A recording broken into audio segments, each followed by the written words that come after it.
I look like some weird offspring of Bret Michaels. Okay, let's get this ball rolling. This is another episode of Pagan Perspective from my lovely, glorious bathroom. Many people ask me why I shoot all my videos in this bathroom, and I try my best to kind of add some variety to the mixture every now and then. But this is just the best place to shoot videos from my house. It has, here I'll show you. It has this mirror with this huge light that just shines light on my face and messes up the camera when I point it directly at it. And then it has this medicine cabinet of random stuff, and this shelf is where the camera sits. It's just really convenient. So this week we were asked the question, what is our opinions on spirit and, you know, the element circle. Many people consider spirit to be an element, and then other people don't, and they kind of view it as in the same circle, but it's different, and blah blah blah.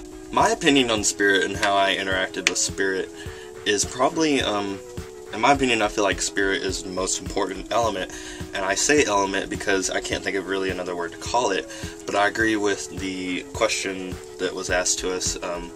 They were saying that they didn't really feel like it was an element, they felt like it was kind of a combination of all the elements. I agree with that.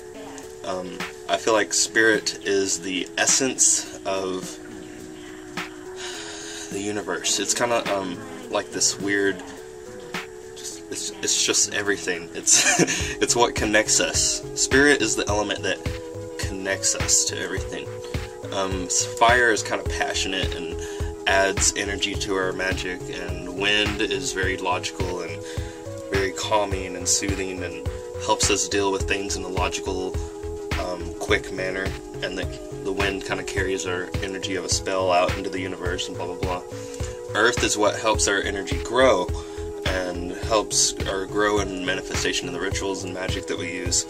And water is our emotion. Water is our self. Water is our essence as well, but we are just kind of human beings, emotional fun bags of flesh and meat.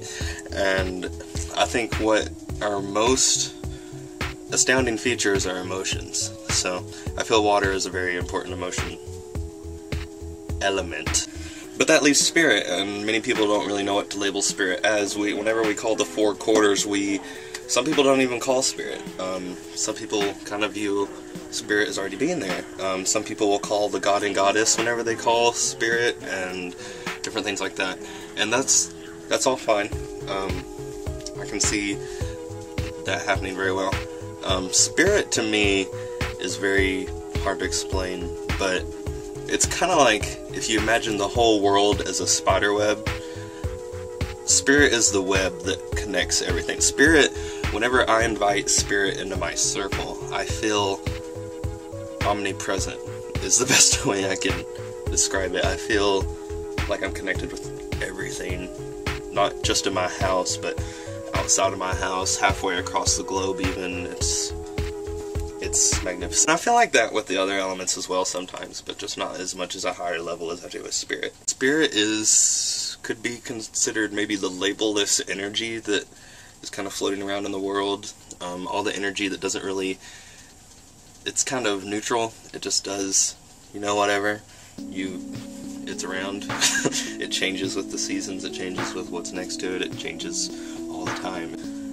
In the pentagram, at the very top is spirit, and in the Kabbalah, if I remember this correctly, we had this Sooooo teacher come to the center recently.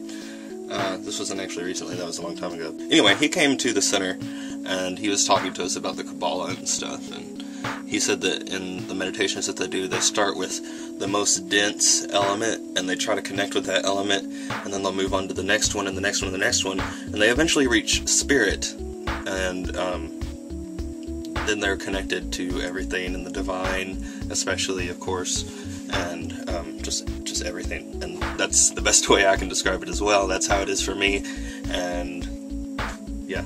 The order that he taught us in is the most dense element that goes from that to spirit.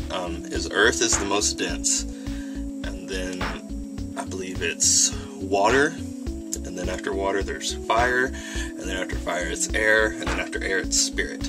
So I've kind of worked that into my practice a little bit, and that's how I meditate, and It's also good because it helps you ground before you kind of float up out of your body. So that's my 2 cents.